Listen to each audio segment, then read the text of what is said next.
All right, it's Dr. Ryder again, and I'm coming at you here with another section from the Pearl that I'd like to read. In my edition, this is page 8,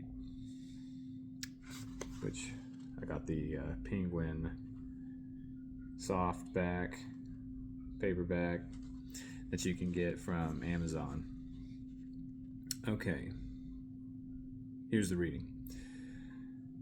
They came to the place where the brush houses stopped and the city of stone and plaster began, the city of harsh outer walls and inner cool gardens where a little water played, and the bougainvillea crested the walls with purple and brick red and white.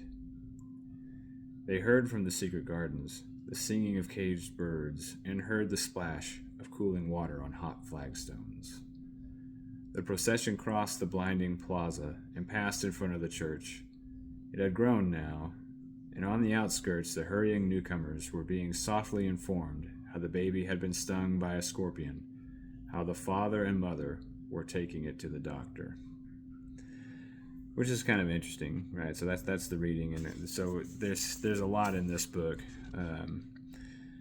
about the poor, and then of course those who are wealthy, and the morality of the poor, living their lives, the best way that they know how, and of course the morality of the wealthy, which, because of their materialism, is lacking, and that's of course very much something that we see in the gospel.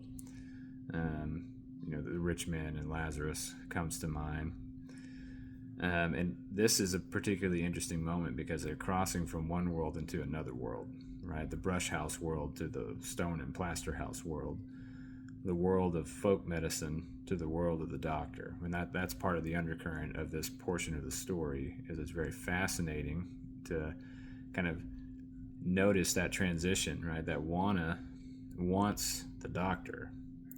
Well, that's a big deal. That's why everybody goes. There's this sort of liminal experience that might be happening now. And as the story kind of unfolds, we see how that goes. But I wanted to read a little bit of that passage, and I found it to be particularly beautiful. All right, have a blessed day.